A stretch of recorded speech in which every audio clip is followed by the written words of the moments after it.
Now, one side in this campaign has been telling us that the issues of this election are the maintenance of peace and prosperity. The line has been used, we've never had it so good.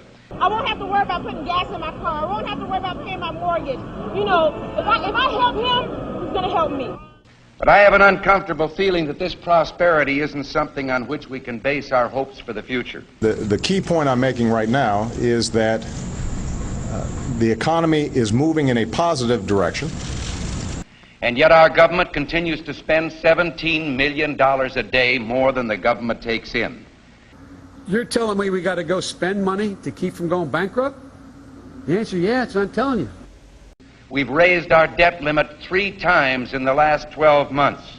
And now our national debt is 1.5 times bigger than all the combined debts of all the nations of the world. We're going to raise the debt limit.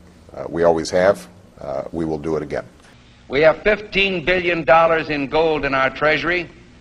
We don't own an ounce. I have been informed that the majority plans to block consideration of this amendment, which is number 1367, regarding the transparency at the Federal Reserve. Foreign dollar claims are $27.3 billion. It said that China has now surpassed Japan as the U.S. government's largest creditor, owning at least 10% of all U.S. debt, perhaps as much as $700 billion. And we've just had announced that the dollar of 1939 will now purchase 45 cents in its total value. President Obama is expected to face tough questions over the U.S. decision to pump $600 billion freshly printed dollars into its economy. Now, the move is an attempt to revive the country's finances, but will result in the devaluation of the dollar. We're at war with the most dangerous enemy that has ever faced mankind in his long climb from the swamp to the stars. We've got to give them a stake in creating the kind of world order that I think all of us would like to see. And it's been said if we lose that war, and in so doing lose this way of freedom of ours, you'll construct a legal regime to make indefinite detention legal. history will record with the greatest astonishment that those who had the most to lose did the least to prevent its happening.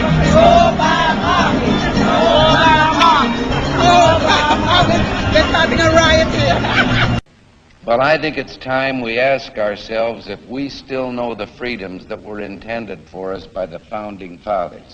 For some trips, it'll be faster than flying, without the pat-down.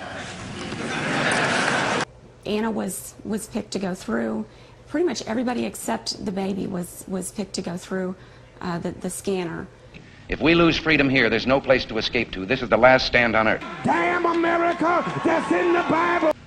Whether we believe in our capacity for self-government or whether we abandon the American Revolution and confess that a little intellectual elite in a far distant capital can plan our lives for us better than we can plan them ourselves. I've got a core set of values that I think have to be advanced,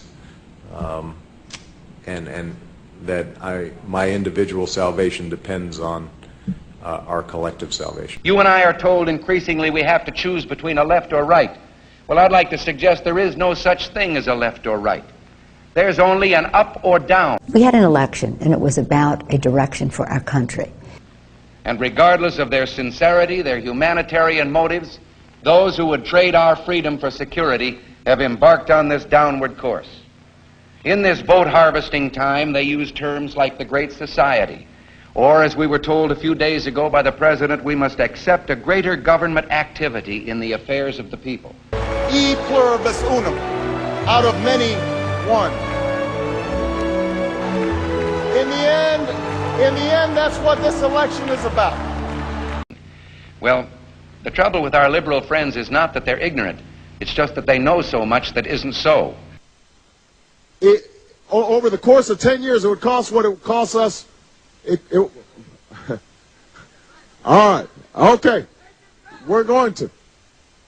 It would cost us about the same as it would cost